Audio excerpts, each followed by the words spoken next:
الحمد للہ الذی انزل الفرقان تبیانا لکل شیء والصلاة والسلام علی من ارسل رحمتا للعالمین وعلى آلہ واصحابہ اجمعین اما بعد فأعوذ باللہ من الشیطان الرجیم بسم اللہ الرحمن الرحیم محمد رسول اللہ والذین معہ اشداء علی الکفار رحماء بینہم تراہم رکعا سجدا یبتغون فضلا من اللہ ورضوانا سیماہم فی وجوہہم من اثر السجود تراہم رکعا سجدا یبتغون فضلا من اللہ ورضوانا صدق اللہ مولانا العظیم۔ حاضرین مجلس اور معزز خواتین، السلام علیکم ورحمۃ اللہ وبرکاتہ۔ اللہ رب العزت جل وعلا کی ہم پر بے پناہ نوازش ہے کہ اس نے ہمیں آقائے نامدار احمد مختار مدنی تاجدار دونوں جہاں کے سردار حضرت محمد مصطفیٰ رسول خدا صلی اللہ تعالی علیہ وآلہ وسلم کی بابرکت امت میں پیدا فرمایا۔ حضرات گرامی، آج ماہ رمضان کی 20ویں شب ہے، تو ہمارا تفسیری پروگرام یعنی میرے آنے کا سلسلہ آج سے ختم، اور کل سے عالی جناب مولوی سید رشید احمد معراج علی شاہ صاحب تشریف لائیں گے، وہ بھی قرآن کی تفسیر کریں گے۔ آج آپ کے روبرو مولا علی کی شان بیان کرنا ہے۔ اگرچہ کہ حضرت علی رضی اللہ تعالیٰ عنہ کی شہادت 21ویں رمضان کو ہوئی، احباب کی خواہش بالخصوص ہمارے محب محترم عالی جناب محمد نثار بھائی کی خواہش پر مجھے آج حضرت علی رضی اللہ تعالیٰ عنہ کے تعلق سے چند باتیں عرض کرنا ہے۔ شہادت علی، حضرت علی کو اللہ تبارک و تعالیٰ نے ایک ایسی فضیلت دی ہے کہ ابتدا جسے کہتے ہیں ولادت، انتہا جسے کہتے ہیں شہادت، دونوں خدا کے گھر میں ہوئی۔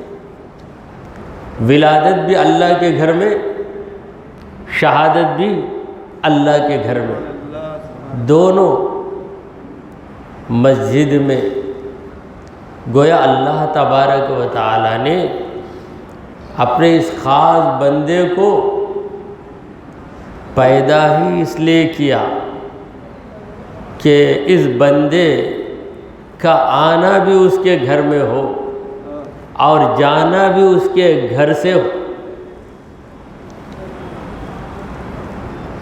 علی نام بھی بڑا انوکھا ہے۔ علی اللہ کے ناموں میں ایک نام ہے، آیت الکرسی، وَهُوَ الْعَلِيُّ الْعَظِيمُ، وہی علی ہے، وہی عظیم ہے۔ تو خدا نے علی کے نام کو اپنے ناموں میں سے ایک نام پہ رکھا ہے۔ میں بھی علی ہوں، میرا یہ بندہ بھی علی ہے۔ میں بلند ہوں، میرا یہ بندہ بھی بلند رہے گا۔ تو علی کا معنی ہے بلند، علی کا معنی ہے بلند۔ حضرت علی کو مولا کریم نے ایسی بلندی عطا فرمائی کہ کئی اعتبار سے اللہ تبارک و تعالیٰ نے انہیں فضیلتوں کا حامل، فضیلتوں کا مالک اور فضیلتوں کا رکھنے والا بنایا۔ حضرت محترم حضرت علی رضی اللہ تعالیٰ عنہ کعبے میں پیدا ہوئے۔ یہ واقعہ تو آپ جانتے ہیں۔ حضرت علی کے والد ہیں ابو طالب، اور آپ کی والدہ کا نام ہے فاطمہ۔ آپ کی والدہ طواف کعبہ کر رہی تھی، طواف کعبہ، اور چند عورتیں بھی تھیں۔ تو اس زمانے میں کعبے کا دروازہ کھلا ہی رہتا تھا، ویسی کوئی خاص بھیڑ بھی نہیں رہتی تھی۔ تو طواف کے دوران درد ذہ ہوا آپ کی والدہ کو، درد ذہ جسے ہم کہتے ہیں لیبر پین، لیبر پین شروع ہوا۔ تو کچھ سمجھ میں نہیں آیا عورتوں کو کہ عورتیں تو طواف کر رہی ہیں، ادھر ادھر مرد حضرات بھی ہیں۔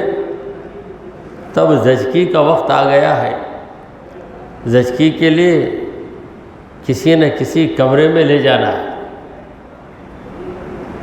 کیونکہ کھلے عام ادھر ادھر مرد بھی ہیں، کسی کی بھی نگاہ پڑ سکتی ہے۔ تو عورتوں کی سمجھ میں کچھ نہیں آیا۔ آپ کی والدہ طواف کرتے ہوئے در سے جب تڑپنے لگیں تو ایسا اتفاق ہوا کہ یہاں والدہ کو درد شروع ہوا، ادھر دیکھا تو کعبے کا دروازہ ہی ہے۔ جھٹ سے دروازے کو کھول کے اندر گھس کے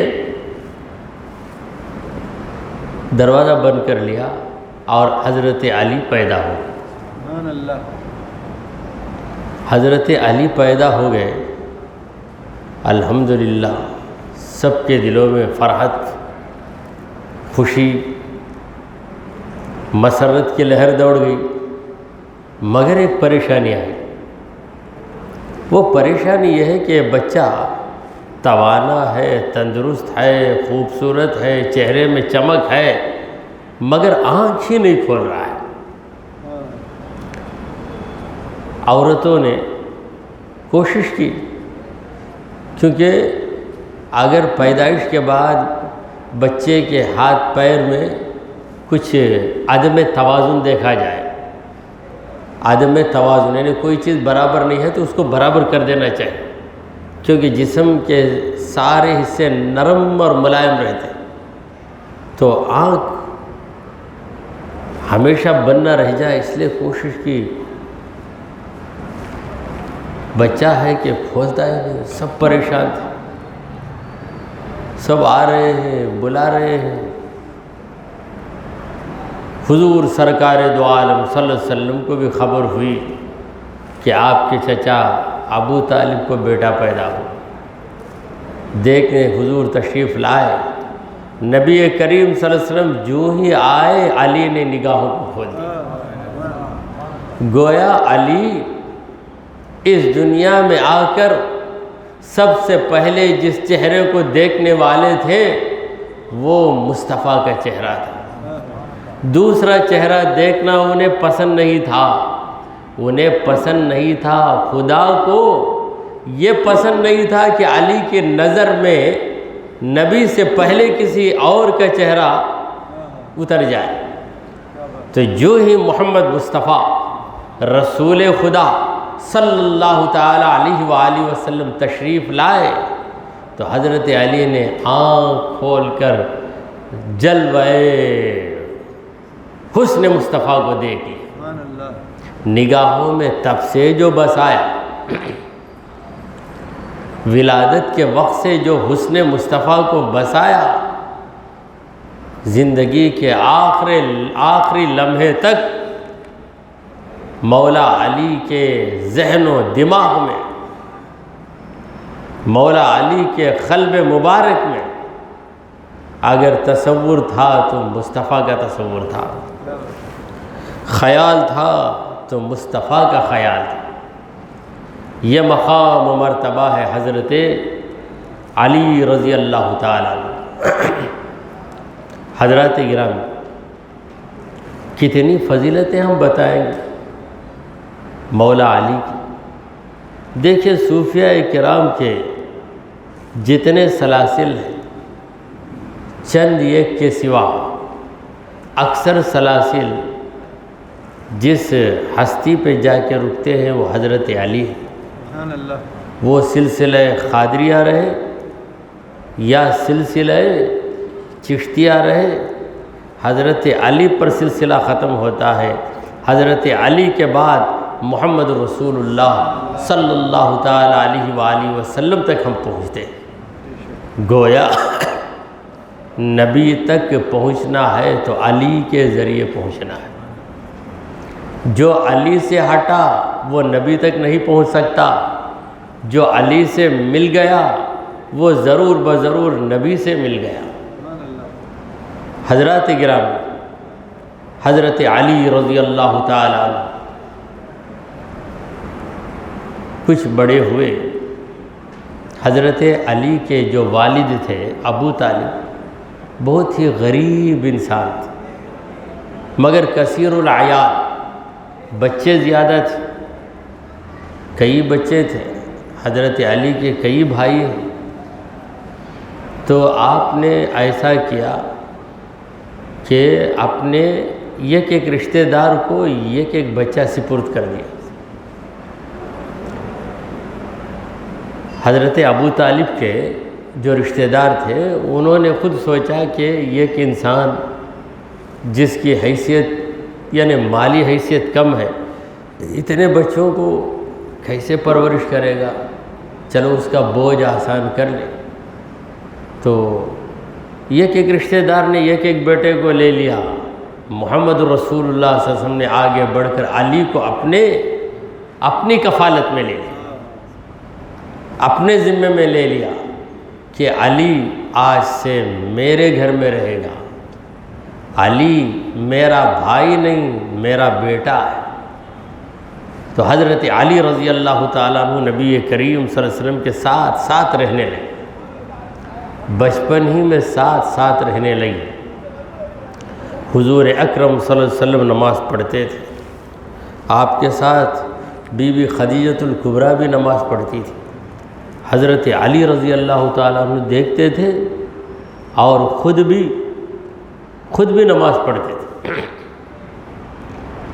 دیکھیے حضور اکرم صلی اللہ علیہ وسلم پر ایمان لانے والوں میں سب سے پہلے ایمان لانے والے مردوں میں یعنی بالغ لوگوں میں، مردوں میں حضرت ابو بکر صدیق رضی اللہ تعالیٰ عنہ، عورتوں میں ام المومنین بی بی خدیجۃ الکبریٰ رضی اللہ عنہا، اور بچوں میں سب سے پہلے ایمان لے آنے والے حضرت علی رضی اللہ تعالیٰ، کیونکہ گھر ہی میں جس گھر میں حضرت علی کی تربیت ہو رہی ہے وہ گھر مرکز ایمان ہے، مخزن ایمان ہے۔ ایمان کی جان محمد مصطفیٰ صلی اللہ علیہ وسلم کے زیر نگرانی حضرت علی کی پرورش ہو رہی ہے، لہٰذا آپ مومن اول ہیں۔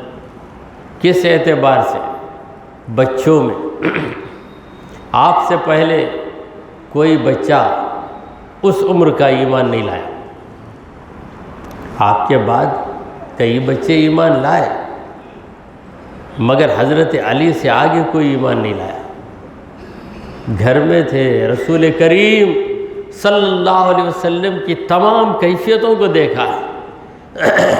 باہر کی کیفیت کو باہر والوں نے دیکھا،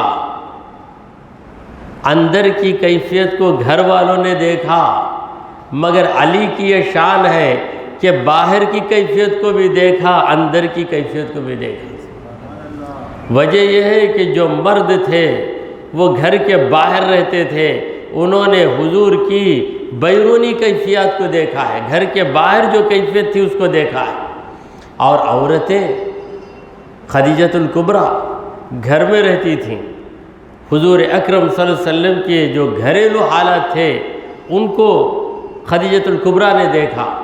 حضرت علی رضی اللہ تعالیٰ عنہ بچے تھے، گھر میں بھی رہتے تھے، نبی کے ساتھ باہر بھی چلے جاتے تھے، لہٰذا حضرت علی رضی اللہ تعالیٰ عنہ نے نبی کریم صلی اللہ علیہ وسلم کو اس طرح بسایا کہ نبی گھر کے باہر رہیں تب بھی علی کی نگاہوں کے سامنے، نبی گھر کے اندر رہیں تب بھی علی کی نگاہوں کے سامنے.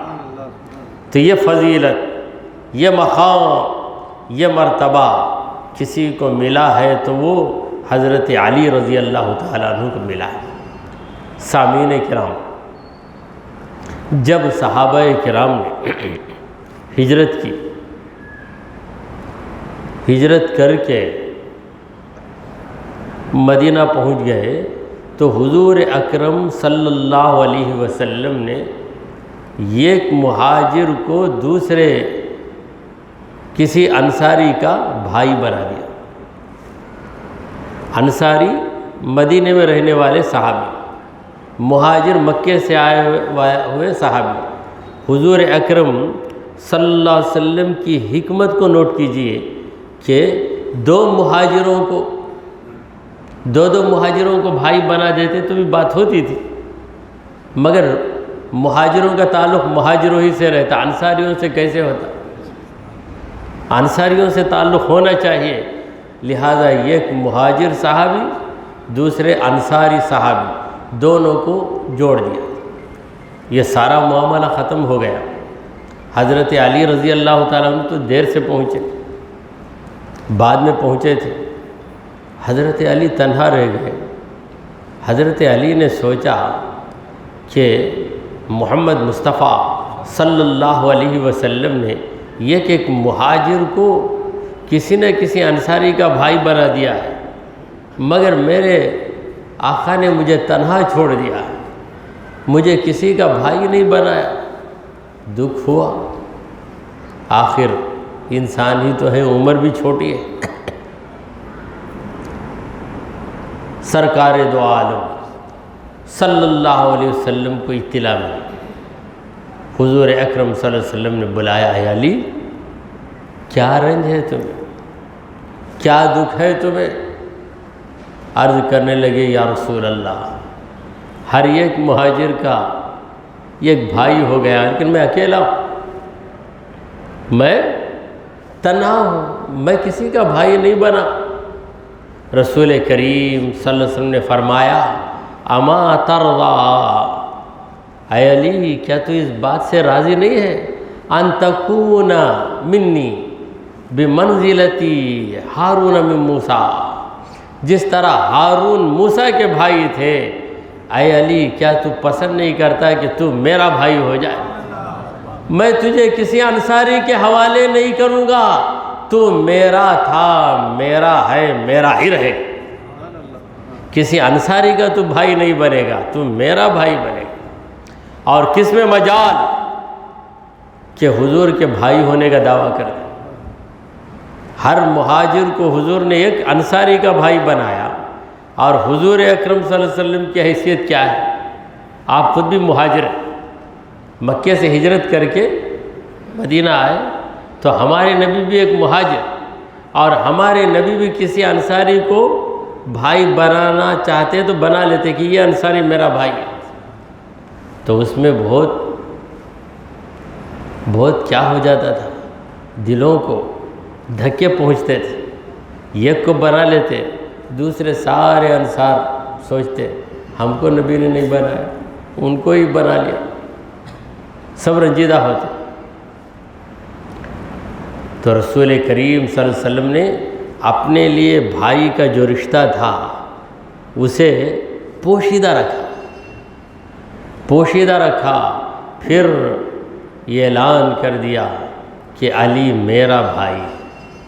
جس طرح موسیٰ علیہ السلام نے اللہ سے فریاد کی کہ اے پروردگار میرے گھر والوں میں کوئی میرا ساتھی مقرر کر دے، اے پروردگار میرے گھر والوں میں کوئی میرا ساتھی مقرر کر دے، میرے بھائی کو تو میرا ساتھی بنا دے۔ تو اس زمانے میں نبوت جاری تھی، اس لیے موسیٰ علیہ السلام بھی نبی اور ہارون علیہ السلام بھی نبی، مگر نبی کریم صلی اللہ علیہ وسلم کے دور میں نبوت منقطع ہو گئی، ختم ہو گئی۔ محمد مصطفیٰ صلی اللہ علیہ وسلم پر نبوت ختم، تو حضرت علی کو اللہ نے ولایت سے سرفراز کر دیا، تاجدار ولایت بنا دیا، شہنشاہ اولیاء بنا دیا۔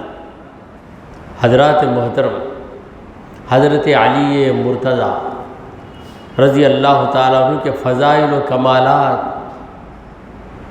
اتنے زیادہ کہ علماء کرام نے فضائل علی میں ضخیم کتابوں کو لکھا ہے، بڑی بڑی موٹی کتابوں کو، اتنی روایتیں۔ تو حضور اکرم صلی اللہ علیہ وسلم نے حضرت علی کو ہمیشہ اپنے قریب رکھا، یہاں تک کہ مدینے میں جب بی بی فاطمہ الزہرا رضی اللہ تعالی عنہ کے نکاح کی بات آئی، باقی بیٹیوں کے نکاح ہو چکے تھے، حضرت بی بی فاطمہ نبی کریم صلی اللہ علیہ وسلم کی سب سے چھوٹی بیٹی تھی، اور آپ کے سر سے آپ کی امی جان خدیجۃ الکبریٰ رضی اللہ تعالی عنہ کا سایہ ہٹ چکا تھا، یعنی خدیجۃ الکبریٰ کا انتقال ہو گیا۔ بی بی فاطمہ کے بچپن ہی میں بی بی خدیجۃ الکبریٰ کا انتقال ہو گیا۔ جب کسی بیٹی کی ماں بچپن ہی میں انتقال کر جائے تو پھر باپ کو باپ بن کر بھی رہنا پڑتا ہے، ماں کا پیار بھی دینا پڑتا ہے۔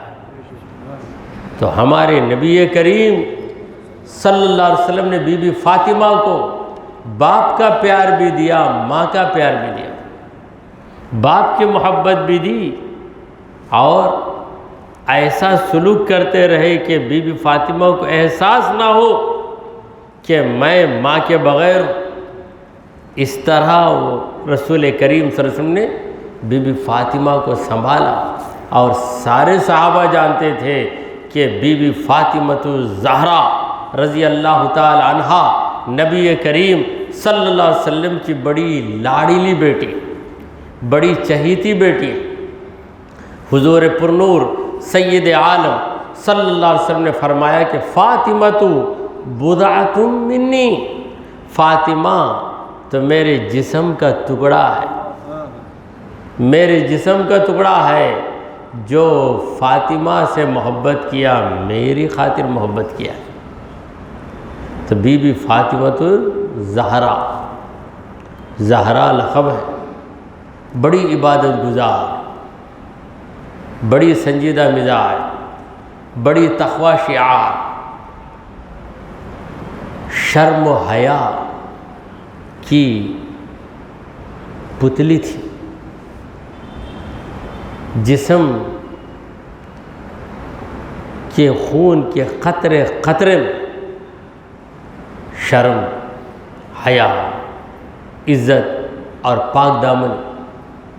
کسی نے بی بی فاطمہ کا چہرہ نہیں دیکھا، تو بی بی فاطمہ الزہرا کس کے نکاح میں آئے، یہ ہر ایک کو جستجو تھی، ہر ایک یہ چاہتا تھا کہ بی بی فاطمہ میری بہو بن جائے، جوان یہ چاہتا تھا کہ فاطمہ میری بیوی بن جائے، بوڑھا یہ چاہتا تھا کہ فاطمہ میری بہو بن جائے۔ رشتے آتے رہے، لیکن محمد مصطفیٰ صلی اللہ علیہ وسلم ہر ایک کی گزارش کو سن کر خاموش بیٹھ جاتے۔ خاموش رہتے تو مطلب کیا ہے؟ حضور کو پسند نہیں ہے، تو گزارش کرنے والا جب کوئی جواب نہیں پاتا تو خاموش رہ جاتا۔ نہ کہنے کی عادت ہمارے نبی کو نہیں ہے، خاموش رہ جائے تو سمجھ جاؤ، اور نہ کہنا نہیں عادت رسول اللہ کی۔ لا ورب العرش، جس کو جو ملا ان سے ملا، اور نہ کہنا نہیں عادت رسول اللہ کی۔ کبھی نہ آپ کی زبان پہ نہیں آئے۔ ایک عربی شاعر کہتا ہے، ما قال لا خط الا فی تشہدہ لولا التشہد کانت لاؤہ نعم۔ نبی کریم صلی اللہ علیہ وسلم نے کسی بھی موقع پر نہ نہیں کہا۔ نہ اردو میں جو نہ کہتے ہیں، عربی میں اسے کیا کہتے ہیں؟ لا۔ یہ نہ، یہ اسی لفظ سے ہمارا کلمہ شروع ہوتا، لا الہ الا اللہ، لا، نہیں ہے کوئی معبود سوائے اللہ کے۔ تو شاعر کہتا ہے کہ حضور نے کبھی نہ نہیں کہا، صرف کلمہ پڑھنے کے وقت پر نہ کہا ہے، صرف کلمہ کہنے کے وقت پر نہ کہا ہے۔ اگر کلمہ نہ ہوتا، اگر کلمہ نہ کے بغیر ہوتا تو ہمارے حضور کی زبان سے جو لا کا وہ لفظ نکلا ہے، وہ لا کا لفظ بھی نعم ہو جاتا۔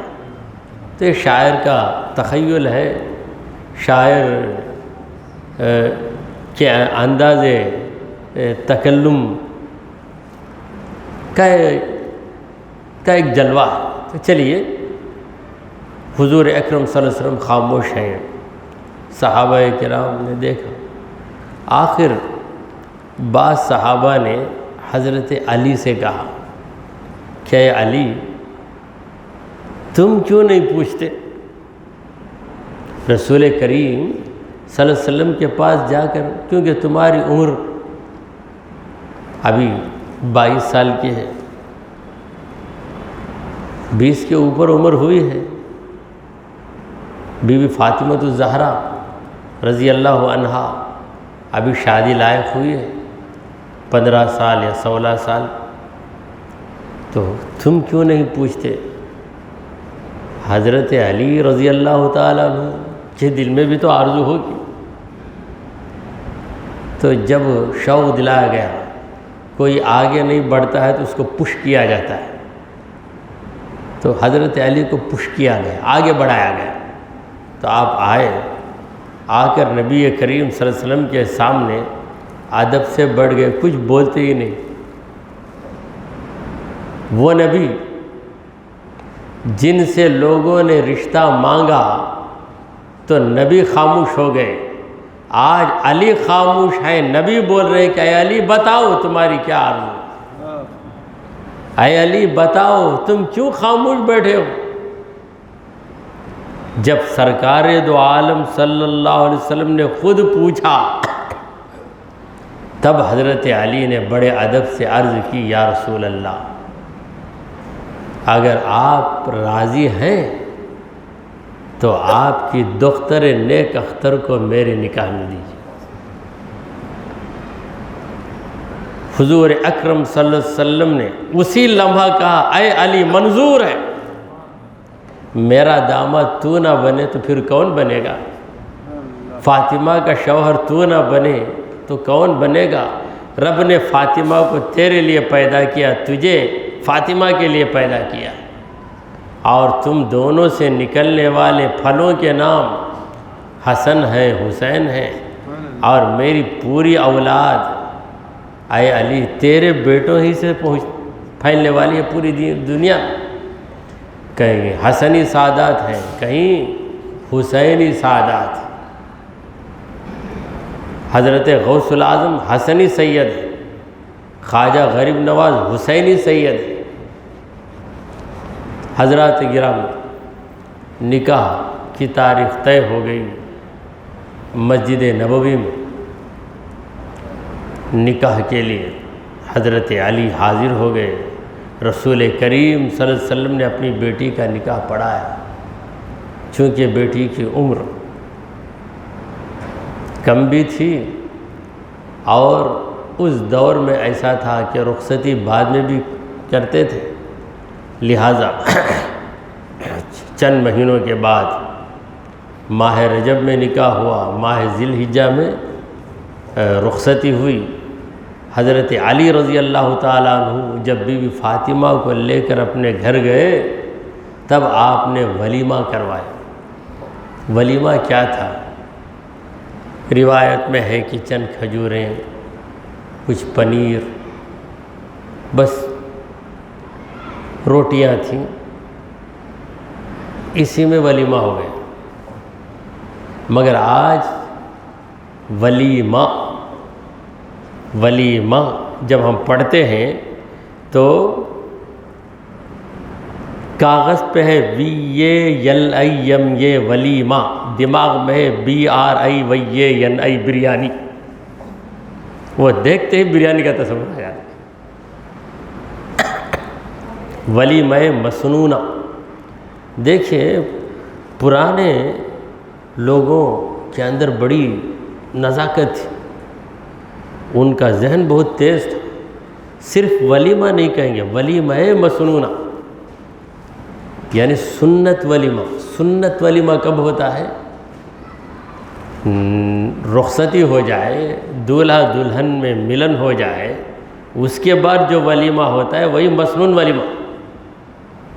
اب آج کل جو ہوتا ہے جھٹ شادی پٹ ولیمہ، اس کا نام ولیمہ، بس یہ ولیمہ ہے، یہ ولیمہ مسنونہ نہیں، یہ ہے سنت کا ولیمہ اور یہ ہے سہولت کا ولیمہ۔ کیا ہے؟ نہیں، بستی سے لوگ آ جاتے، اس واسطے بستی سے لوگ برسوں سے آتے ہیں۔ ہماری شادی کے وقت بھی لوگ بستی سے ہی آئے تھے، ہمارے باپ کی شادی میں بھی، دادا کی شادی میں بھی۔ اب کون سا نیا؟ اس زمانے میں سواریاں نہیں تھیں، اس کے باوجود بستیوں سے آتے تھے، نکاح میں بھی رہتے، ولیمے بھی رہتے۔ ضروری نہیں کہ جو نکاح میں آئے وہ ولیمے تک انتظار کر کے جائے، جن کو سہولت ہے وہ محفل نکاح میں رہے چلے جائیں، اور جن کو سہولت ہے وہ محفل وہ دعوت ولیمہ میں رہ کر ولیمہ کھائیں۔ یہ ولیمہ کیسے ہوگا کہ دولہا نے دلہن کو دیکھا ہی نہیں، دلہن نے دولہا سے بات بھی نہیں کی؟ یہاں 7 بجے نکاح ہوا، نکاح ختم ہوتے ہی وہاں پہ میوزیکل چیئر شروع ہو گیا، لوگ بھاگ کر جا کے کرسیوں کو پکڑ رہے ہیں۔ کیا ہے؟ ولیمے کی دعوت۔ کیا ولیمے کی دعوت ہے بھائی؟ ابھی دولہا جا کے دلہن کو دیکھا بھی نہیں ہے، یہاں پہ ولیمہ بھی ہو کے چلے گئے۔ تو بہرحال لوگوں نے اپنی سہولت کے مطابق دین کو بنا لیا ہے، ایسا نہیں کرنا چاہیے۔ تو جو برکت سنت میں ہوتی ہے، ترک سنت میں برکت نہیں ہوگی۔ تو بی بی فاطمہ الزہرا رضی اللہ تعالی عنہ حضرت علی رضی اللہ عنہ کے نکاح میں آ گئیں۔ بی بی فاطمہ بڑی محنتی تھیں، خود ہی گھر کا سارا کام کرتی تھیں۔ ایک دن حضور سرکار دو عالم صلی اللہ علیہ وسلم کی خدمت میں کئی باندیاں آئیں، رسول کریم صلی اللہ علیہ وسلم نے ان باندیوں کو تقسیم کر دیا۔ حضرت علی رضی اللہ عنہ نے دیکھا کہ حضور باندیوں کو تقسیم کر رہے ہیں، ہمت نہیں ہوئی کہ آگے بڑھ کر پوچھے، یا رسول اللہ آپ کی بیٹی کے لیے بھی ایک باندی دیجیے، آپ کی بیٹی اکیلی ہے۔ کوئی سوچتا ہوگا کہ حضرت علی اکیلے ہی تھے، حضرت علی اکیلے تھے، ان کے لیے بی بی فاطمہ محنت کرتی تھی تو کون سی بھاری محنت تھی، یہ لوگ سوچتے ہوں گے۔ یاد رکھیے حضرت علی رضی اللہ تعالیٰ عنہ سخاوت کرتے تھے، روٹیاں بنا بنا کر غریبوں میں تقسیم کرتے تھے، تو اتنی روٹیاں بنانا کس کا کام تھا؟ بی بی فاطمہ ہی کا تو کام تھا۔ دیکھیں ایک مرد اپنے گھر میں دعوتیں کرواتا ہے، لوگوں کو بلا کر کھلا پلا کر بھیجتا ہے، گھر سے کھانا بنا کر غریبوں میں تقسیم کرتا ہے، تو یہ صرف مرد کی محنت پر موقوف نہیں، عورت جب تک ساتھ نہ دے مرد نہیں کر سکتی، تو ساری محنت بی بی فاطمہ کر لیتی تھی۔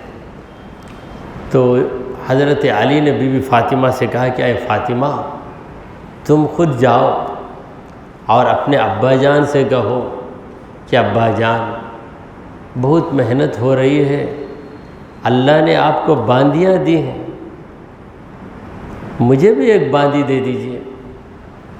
تو بی بی فاطمہ الزہرا رضی اللہ تعالی عنہا گئی تھیں، مگر حضور اکرم صلی اللہ علیہ وسلم گھر پہ نہیں تھے۔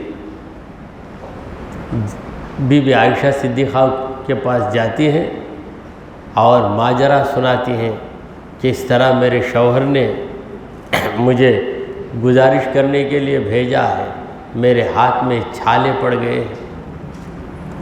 سرکار دو عالم صلی اللہ علیہ وسلم سن کر خود بی بی فاطمہ کے گھر آئے، کہنے لگے بیٹی یہ باندیاں تو میں نے لوگوں کو دے دی، کئی محتاج ہیں ضرورت مند ہیں ان کو میں نے دے دیا ہے، مگر میں تجھے ایک وظیفہ بتا دیتا ہوں، تو روزانہ وہ وظیفہ پڑھ لے گی تو تجھے باندی کی ضرورت نہیں ہوگی، اللہ تجھے ویسی طاقت دے دے گا۔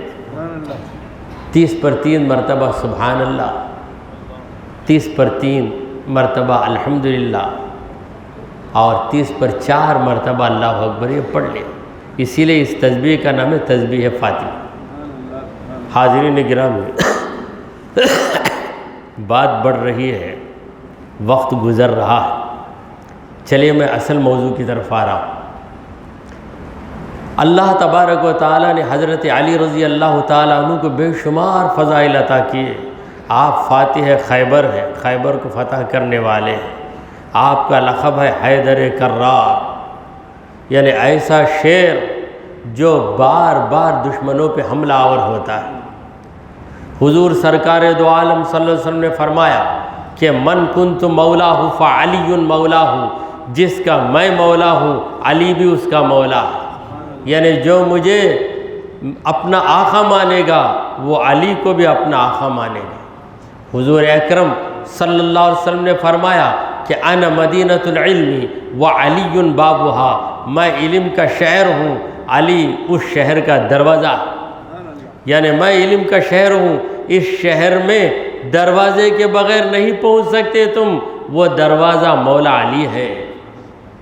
تو اتنے فضائل، جب نبی کریم صلی اللہ علیہ وسلم کا انتقال ہو گیا تو آپ کو غسل دینے والے حضرت علی رضی اللہ تعالیٰ عنہ، کیونکہ جو غسال ہوتا ہے غسل دیتا ہے وہ مرحوم کے جسم کو بلا تکلف ہاتھ لگا دیتا ہے، ہاتھ لگ جاتا ہے، تو نبی کے جسم مقدس کو ہاتھ لگے تو علی کا ہاتھ لگے، دوسرے کا ہاتھ نہ لگے، لہذا حضرت علی نے یہ ذمہ داری سنبھالی۔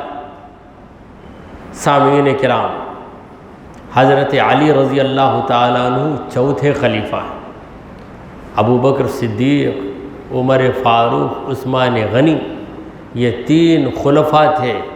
ان تینوں کے زمانوں میں حضرت علی رضی اللہ تعالیٰ عنہ نے تینوں کا ساتھ دیا ہے، ابو بکر صدیق کا بھی ساتھ دیا ہے۔ حضرت عمر فاروق تو یوں کہتے ہیں لولا علی لہلک عمر، اگر علی نہ ہوتا تو عمر برباد ہو جاتا۔ یعنی ایسے پیچیدہ مسائل آتے، حضرت علی رضی اللہ تعالیٰ عنہ ان پیچیدہ مسائل کو حل کر دیتے تھے۔ حضرت عثمان غنی کے زمانے میں جب فتنے ہوئے، لوگ حضرت عثمان کو قتل کرنے کے لیے گھر کا حصار کر لیتے ہیں، تو اس وقت حضرت علی رضی اللہ تعالیٰ عنہ نے اپنے دونوں بیٹوں کو بھیجا کہ جاؤ عثمان غنی کی مدد کرو، اگر ضرورت پڑے تو ان کی مدد کرو۔ تو اس طریقے سے آپ نے تینوں خلیفوں کے زمانوں میں تینوں کا ساتھ دیا ہے۔ دیکھیے جب بات آ گئی حضرت علی رضی اللہ تعالیٰ عنہ کی حکمت کی، تو آپ کی حکمت دانائی کے بہت سے واقعات۔ ایک بار حضرت علی منبر پہ بیان کر رہے ہیں، ایک عورت آئی، اس نے میراث کا مسئلہ پوچھا، بڑا پیچیدہ تھا، تو فوراً اس کا جواب آپ نے خطبہ دیتے دیتے خطبے کے دوران اس کا جواب دے دیا۔ تو اس مسئلے کا نام ہے مسئلہ ممبریہ، ممبر کا مسئلہ۔ ایک یہودی نے حضرت علی سے ملاقات کی اور کہا کہ اے علی انت نبی من الانبیاء، کیا تو نبیوں میں کوئی نبی ہے؟ یہ سوال کیوں پوچھ رہا ہے؟ نہیں، آپ کی بات ایسی معلوم ہو رہی ہے کہ ایک انسان کی بات نہیں، گویا یہ آسمانی باتیں ہیں۔ حضور حضرت علی نے کہا کہ میں نبی نہیں ہوں، انا عبد من عبید محمد، محمد کے غلاموں میں ایک غلام ہوں، یہی ہے میری حیثیت۔ ایک مرتبہ ایسا ہوا کہ دو عورتوں نے جھگڑا کر لیا، بیک وقت دونوں کی زچگیاں ہوئیں، ایک کو لڑکا ہوا ایک کو لڑکی ہوئی۔ یہ عورت کہہ رہی ہے کہ لڑکا میرا ہے، وہ عورت بھی کہتی ہے کہ لڑکا میرا ہے۔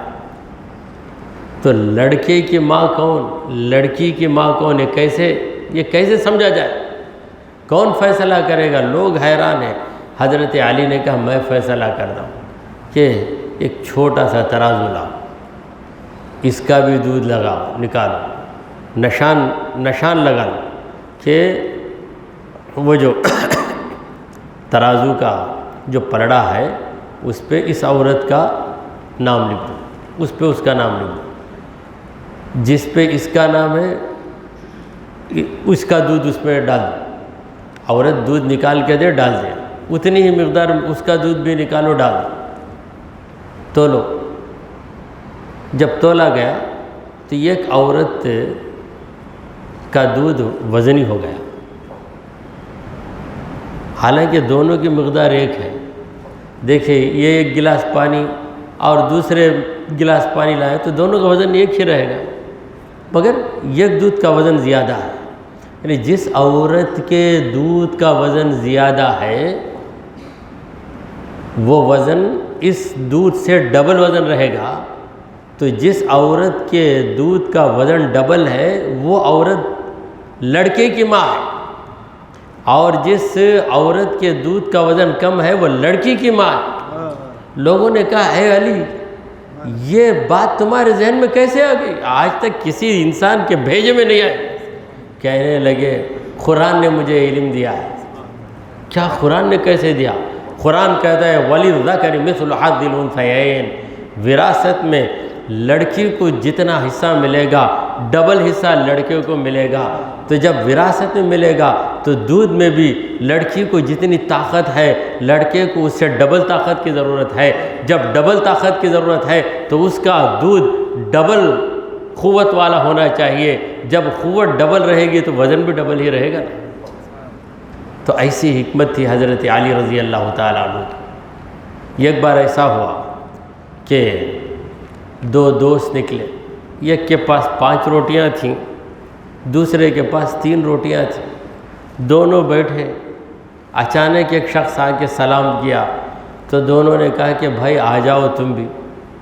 تو تینوں نے مل کر 8 روٹیوں کو کھا لیا، ایک 5 روٹی والا، دوسرا 3 روٹی والا، آنے والا اس کے پاس کوئی روٹی نہیں تھی۔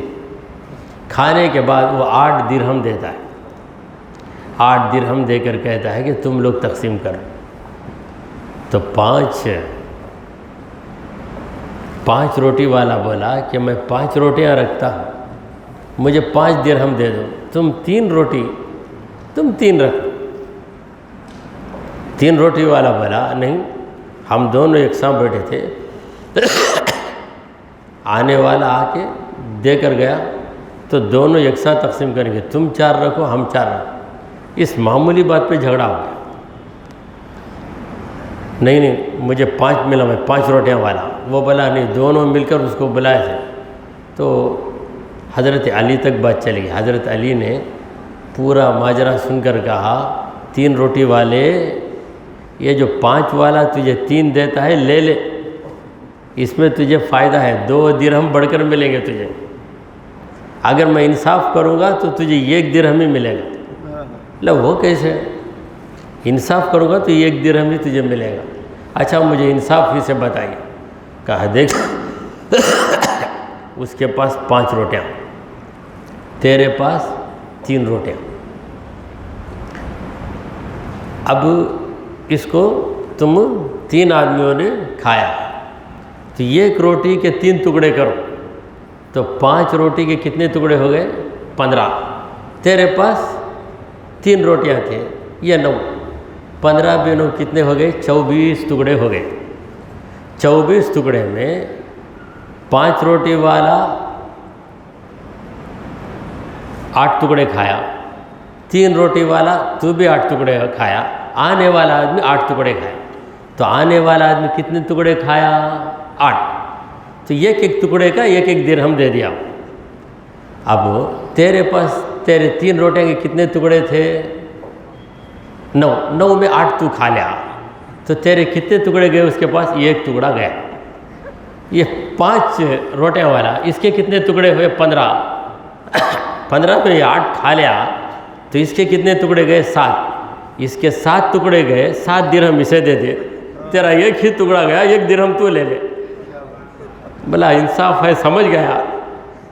اسی لیے میں پہلے بولا وہ خود آفر کر رہا ہے، مان لیتا 2 درہم کا تجھے فائدہ ہے لیکن نہیں مانا.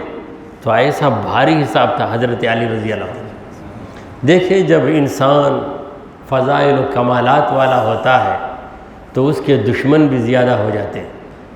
حضرت علی رضی اللہ تعالیٰ عنہ کوفہ گئے تھے. کوفے کو آپ نے دارالخلافہ بنا لیا تو وہاں آپ کے دشمنوں کی ایک جماعت تھی جسے خوارج کہتے ہیں.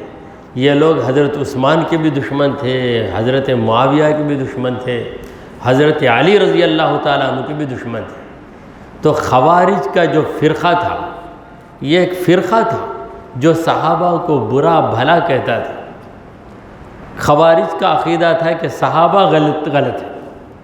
تو حضرت علی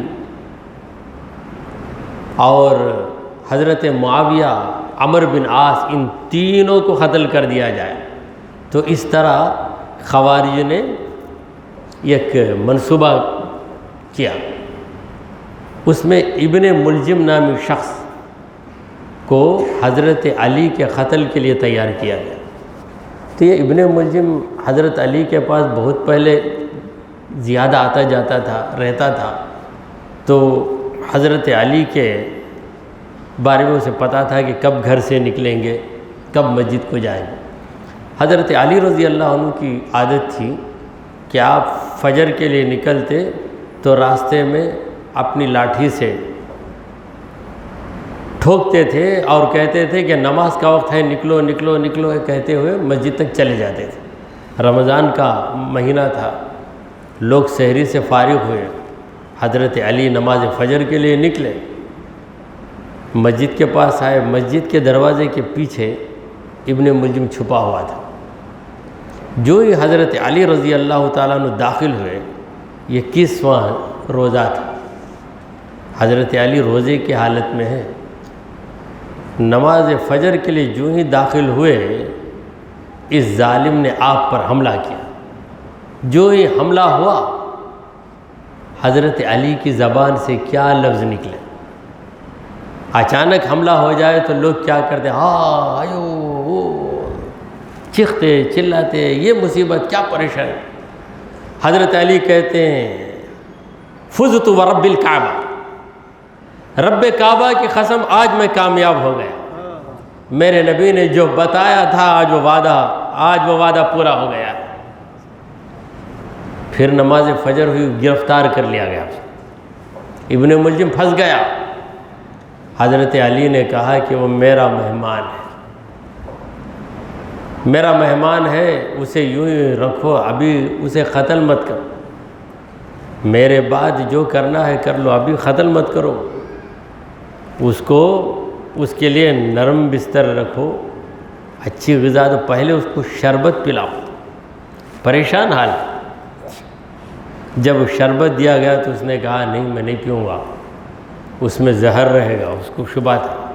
حضرت علی نے کہا کہ اگر تو یہ شربت پی لیتا تو اس کی برکت سے حوض کوثر کا شربت بھی تجھے مل جاتا تھا، مگر یہ نہیں پیلا، یہ نہیں ملا، جب یہ نہیں ملا تو وہ بھی نہیں ملے گا تجھے۔ تو حضرت علی رضی اللہ تعالیٰ عنہ امام حسن کو بلاتے ہیں، امام حسین کو بلاتے ہیں، بہت سی وصیتیں کرتے ہیں، بالآخر 21ویں رمضان کو آپ کو شہادت نصیب ہوتی ہے اور آپ بارگاہ خداوندی میں پہنچ جاتے ہیں۔ انا للہ و انا الیہ راجعون۔ اس وقت نجف میں آپ کو دفن کیا جاتا ہے۔ نجف میں حضرت علی رضی اللہ عنہ کی قبر مبارک ہے۔ اس ناچیز کو 2 مرتبہ وہاں پہنچنے کا موقع ملا ہے، نجف اشرف میں، کربلا کوفہ ہے، نجف ہے، کربلا ہے۔ تو نجف میں حضرت علی رضی اللہ تعالیٰ عنہ کا مزار پر انوار ہے، تو وہاں پر آپ کو دفن کیا گیا، اور آپ کے دشمن کو آپ کے فرزند نے قتل کر دیا، کیونکہ اس کی سزا یہی ہے، قاتل کی سزا یہ ہے کہ اس کو قتل کیا جائے۔ تو بہرحال حضرت علی رضی اللہ تعالیٰ عنہ کی زندگی کے سارے گوشے ایک ہی محفل میں بیان نہیں کیے جا سکتے، جو بھی بیان ہوا وہ قصہ تو بیان ہوا مگر قصہ ناتمام ہوا ہے۔ دعا کیجئے کہ پروردگارا ہم نے جو کچھ کہا اور سنا اسے قبول فرما لے، اے اللہ ہمارے گناہوں کو معاف فرما، ہماری خطاؤں کو درگزر کر دے، اے رب العالمین ہم پر تیری رحمت نازل فرما، اے اللہ حضرت علی رضی اللہ تعالیٰ عنہ کے ذکر پاک کے طفیل ہمارے اندر بہادری پیدا فرما، ہمارے اندر سخاوت کا جذبہ پیدا فرما، ہمارے اندر حق گوئی کی کیفیت پیدا فرما، اے رب العالمین ہم سے تمام آفتوں، بلاؤں، مصیبتوں اور پریشانیوں کو دور فرما دے، ہمارا خاتمہ ایمان کی حالت پہ فرما۔